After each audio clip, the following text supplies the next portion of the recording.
Good morning, good morning. Today we are so excited. This week's led by the word starting in chapter 25. Yes, so 1 Samuel. 1 Samuel chapter 25. But we're also excited about something else. Tons of work has went into this. I know the whole team is brought together. Mom's put in countless hours. We've launched the Oasis magazine. What do you think of the magazine? It's a big deal. It was a huge work for your mom mostly, and then some here at the studio with the team. It was definitely a labor of love, and yeah, it came out great. Now, do keep in mind, if you sign up for this, it's 100% free. We'll have a contact at Oasis Ministries email and our toll-free number, but it isn't monthly.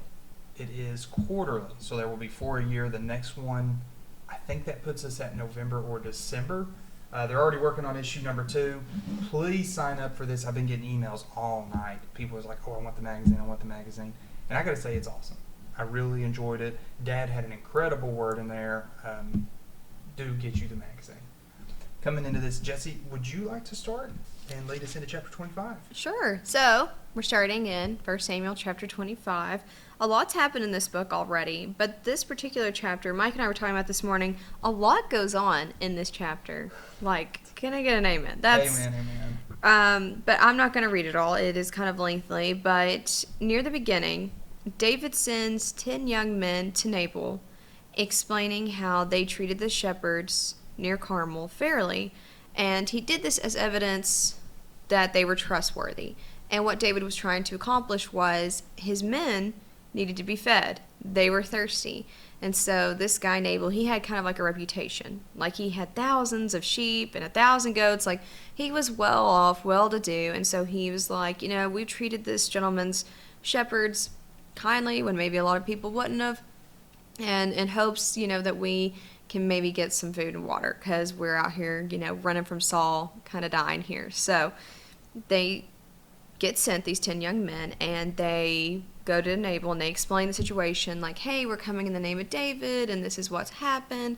You ask your young men, they were there with us, if they were treated fairly.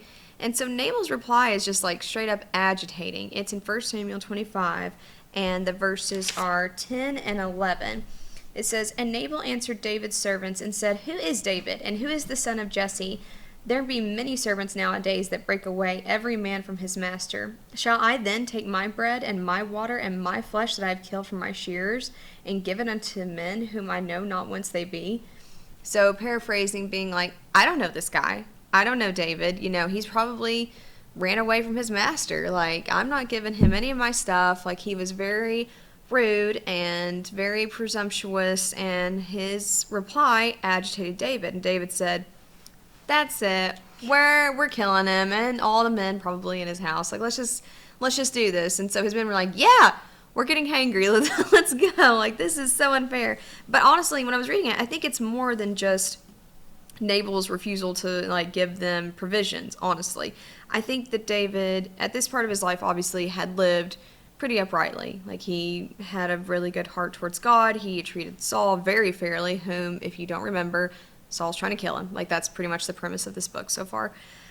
And he treated him very kindly. He had opportunities to kill him, and he did not. He went above and beyond. And, this is kind of his reward is, you're not getting fed. I can't imagine the frustration that David felt through that.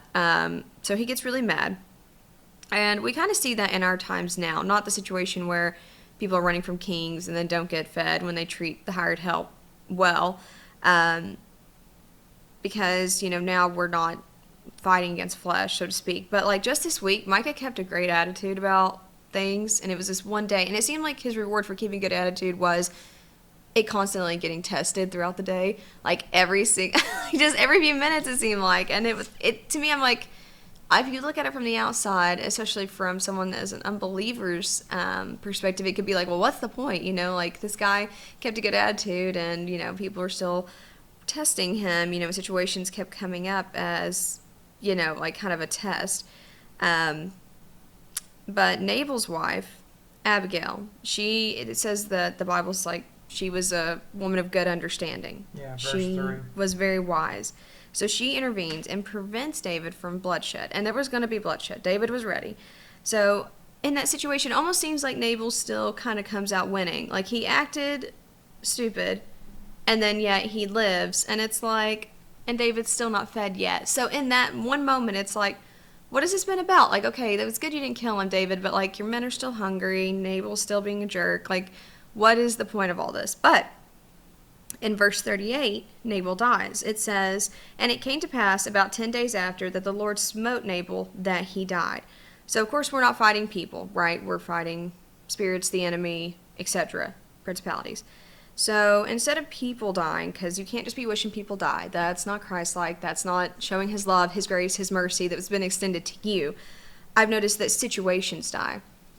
I've noticed this a lot in ministry too, as someone that we have our prayer chain and things like that, and our prayer groups, where people face usually like life-threatening situations. Like they'll be under a really bad health report, and it's the biggest thing. It's in their face. It's what they're thinking about all the time. I mean, it's a serious deal. I would never trivialize that, but once the Lord brings them through it, they kind of look back and they're like, hey, that cancer didn't take me out. Hey, like filing for bankruptcy wasn't the end. Like now I'm living under financial blessings. It was just in the face, like just right there, like a huge attack of the enemy.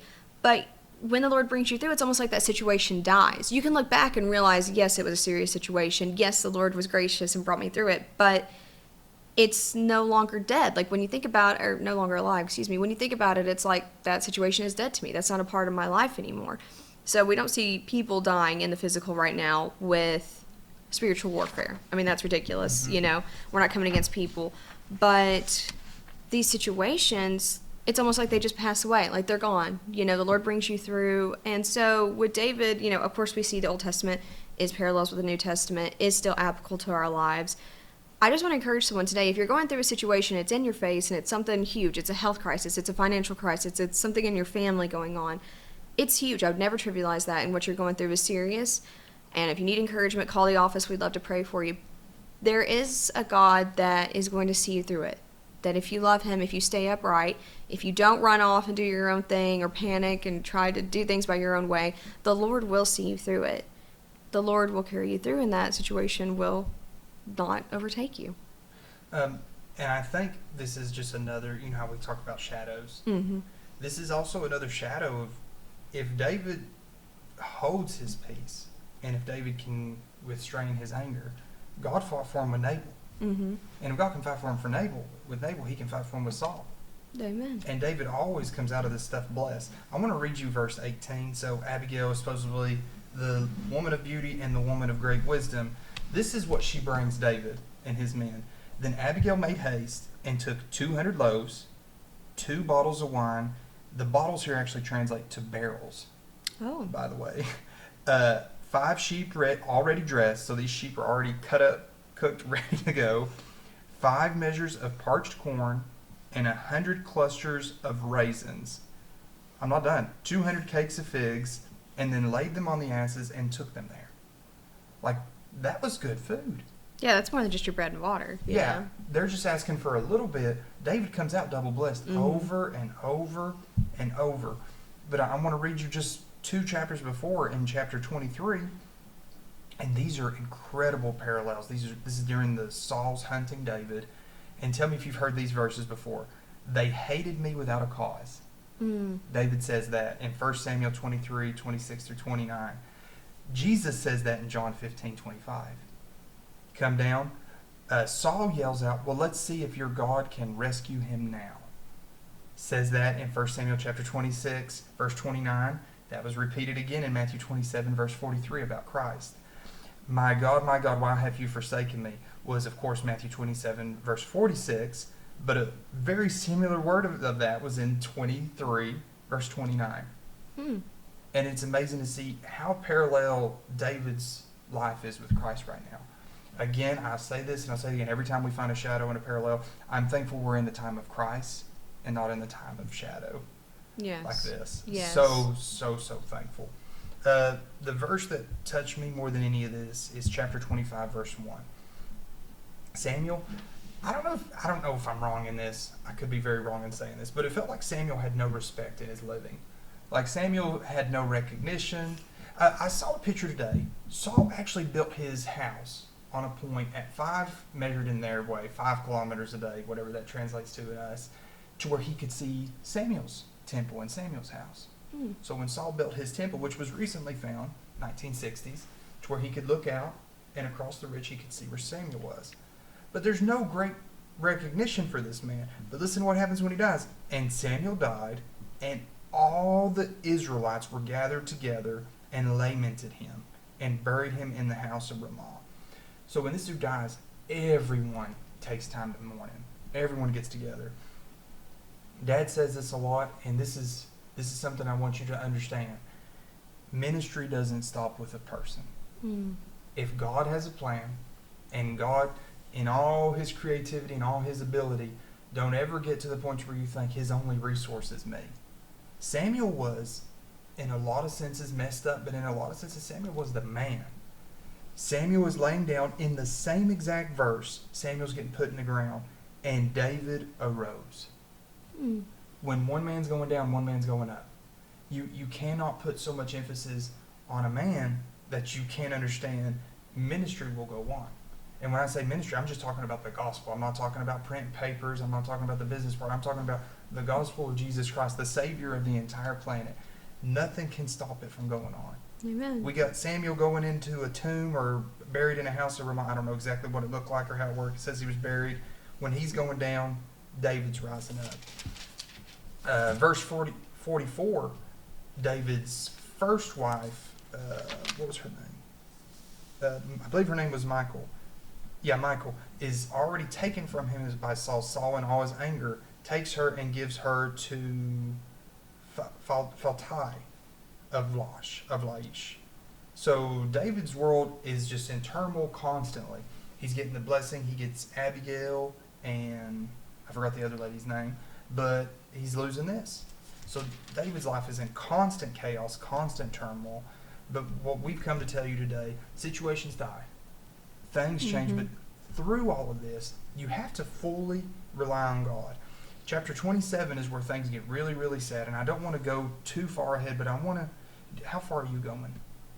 Oh, I finished my notes. Okay, so I don't want to go too far ahead, but I want to end you with this one verse, and this is a heartbreaking verse. David has seen God move time and time and time, like I can't say this enough, time and time and time and time and time again. Chapter 27, verse 1. And David said in his heart, so he's not saying this out loud, he's not thinking this in his mind, this is what his heart's feeling. Mm-hmm. I shall now perish one day by the hand of Saul. God's told him that'll never happen. God's rescued him over and over and over. And he literally, just like a year ago, is roughly the timeline here, went through this with Nabal. Mm-hmm. And God rescued him, blessed him, and supernaturally moved. But now he's facing this again, this issue with Saul. It's this repetitive issue that God hasn't delivered him from that's been going on for years. And you've been through this. We've all been through this. We have that one thing, it just keeps going and it keeps going. And we think, is God even going to do anything? There is nothing better for me than that I should speedily escape into the land, listen to this, of the Philistines. And Saul shall despair of me to seek me any more in any coast of Israel. So shall I escape out of his hand. So David, the guy that killed Goliath, the guy that is going to rule Israel, the guy that is anointed by God through Samuel, like this David, becomes a bandit for the king of the Philistines. And if you follow this through, he goes over there, he gets a city. I challenge you to read chapters 27 and 28, and we're going to deep dive this next week. But David loses his trust right here. He loses his belief. He lets go of that hope and faith. Faith is the substance of things hoped for, the evidence of things not seen. He's got no evidence that God's going to move on behalf of Saul, but he has all these past circumstances where God's moved over and over again. So what I want to challenge you today as you leave is be stern in your heart, and don't let your heart feel this and perish. Don't let your heart have this doubt. Don't let your heart be consumed by what the enemy's trying to show you around you. God is a God of the invisible. And if a sinner hears that, they're going to say, oh yeah, it's because he's fake, and they're going to say all this. No, I'm saying that because I know he does things that we can't see, but afterwards we're like, oh, I know that was God. Mm-hmm. Ain't no way that happened any other way. I know without a shadow of a doubt that was God. But the enemy wants to creep in your mind and creep in your surroundings and tell you it ain't going to work out, and it's going to become so repetitive. He wants your heart to believe that. So today I want you to not let that belief happen in your heart and just know God is going to fight for you.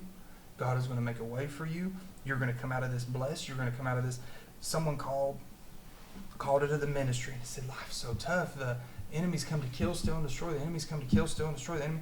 And I said, sir, listen, you're stopping at the wrong verse. Let's go forward just one verse. The next verse is, God come that you might have life and you might have it more abundantly.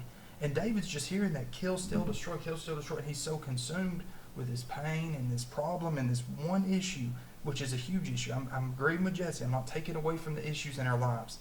These are horrible things. David's fighting for his life here. Yeah. But the next verse is, God's come that you might have life and have it more abundantly.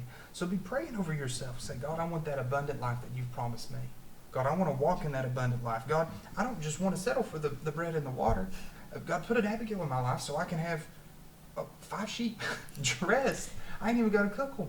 You know, David, in this situation, I could have seen them bringing 2 sheep out, and the men like, oh, these are for us. And then they had to cook them and dress them and do all that. They brought everything ready. Mm-hmm. Like David has seen God not only move supernaturally, like in the execution of Saul, he's also seen God move just blessings. Blessings after blessings after blessings. So I just want to challenge you, look over your life, focus on the blessings, and don't let your heart be consumed with the doubt. Would you like to say anything on that before we close? Yeah, actually. So chapter 26, we didn't really touch much on it, but Saul's still pursuing David, right? And I'm bringing this into the point that Mike is making. So David, goes with one gentleman. I'm not sure I'm going to pronounce his name right, so I apologize, but it's like Abishai? So Saul's in a ditch surrounded by men, right? So they go in the middle of the night, and I mean, he's right above Saul, so they take his spear and like his cruse of water, so like his container of water, while he's sleeping.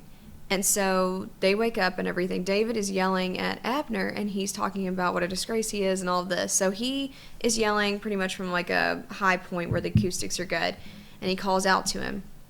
So Saul calls out to him and is like, is that my son David? You know, like all friendly, like.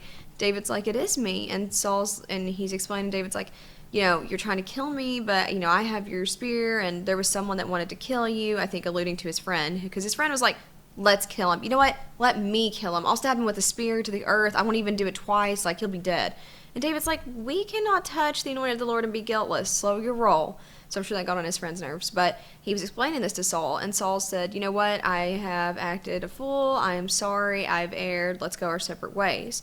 So Saul actually returns back to his place, and then that's immediately, so that's 25, the 25th verse, of chapter 26. It says, Then Saul said to David, Blessed be thou, my son David, thou shalt both do great things, and also shalt thou still prevail. So David went on his way, and Saul returned to his place. Immediately, the verse Micah was talking about, and David said in his heart, I shall now perish one day by the hand of Saul. It's like, well, it seems not as likely, like Saul, and you are at a point of peace right now, you know, like I don't understand. We kind of see that with Elijah when he won a great battle and he immediately fell into depression, and he's like, I'm the only one serving the Lord, and the Lord's like, no, there's a remnant. Like, I noticed that in the Bible a lot of times when like the Bible heroes face a great victory, they immediately fall into like this, the Lord doesn't love me, I'm the only one, you know, I'm out here all alone, you know, never mind these hundreds of men that were with David, by the way. But I would say that also to say 2 things.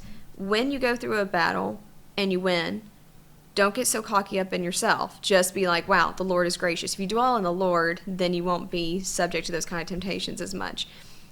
And then for 2, when you see someone win a great battle with, say, a health crisis, don't just assume, okay, yeah, they're good. No, you need to hold that person up in prayer afterwards, because the enemy hates to lose. He cannot stand it. He wants to win. He wants to bring down every single person of God that he can. I mean, you just quoted that verse a bunch. He comes to kill and steal and destroy, right? Like that's his mode of operation. That's his thing. But if we hold them up in prayer and stand against those attacks of the enemy, you know, then those people can live. It's easier for those people to live abundantly through Christ, which is what the second verse after that says. And I love how you said that, how people dwell on, oh, the enemy is attacking me in this and this and this. And it's like, yes, that's very true. That's very real. But Jesus died and rose again so that you didn't have to be subjugated to those. You didn't have to live under the oppression of the enemy. You could live a fruitful, abundant life. So I say that to encourage other people. If you're not going through something, someone else you know, I promise, definitely is. And hold those people up in prayer. Even if you don't know the situation, if you don't know who it is, you can pray something like, Lord, I don't know what my friends and family are facing, but I just ask that, you would encourage them. Let me be an encourager. Help us fight against the wiles of the devil. There's so much that you can do, because I see this pattern over and over in the Bible where people have a great victory and get discouraged. And the enemy loves to get you discouraged. Couple things we're already touching on, so I want to finish out chapter 28. Yeah. Believe it or not, I have 22 pages of notes on all this. Okay. Sunday school's going to be long. David's got these 600 men. He's got his 2 wives. They've got a little bit of livestock. When David gets so discouraged, it doesn't just affect David. Mm-hmm. David takes him, his wives, his 600 men, and each of their households. Now, it says the 600 men brought their households. I don't know if that means wives and kids, or does that mean full house? I have no idea, because David, I believe, would have wanted to rescue their parents and everything, Sure. because Saul hated them so much. So he takes them all to live with the Philistines. So one thing I want you to know, you may think, I ain't got 600 people following me. There is someone following you. There is someone watching you, and the choices you make, the enemy sets you up like a domino. Kill, steal, and destroy. He's trying to hurt you to hurt somebody else. So use that as a thing of encouragement. Be like, I ain't letting him destroy me, because I ain't letting him destroy the mission that God set before me. God's put a call on my life. He's put people in my hands. I am going forward. One little last thing I want to end with, the story Jesse talked about in 26. I can't believe I just skipped over it. Such a cool story. Mm-hmm. Saul's looking everywhere for David. Saul cannot find David. David always knows where Saul is. Right? Yeah, David is like the most elite commander there is. Like him and this dude, Abishai, Mm-hmm. these spies that David sends out, like David knows the going on of the land better than the king. David's just anointed. David's amazing. Coming to a close here, please sign up for our magazine. If you would like to go through this Bible course with us, there will be a link on the screen. Jensen will put that up there. Thank you so much for tuning in. Please take a moment and like and share. God bless you. God bless you.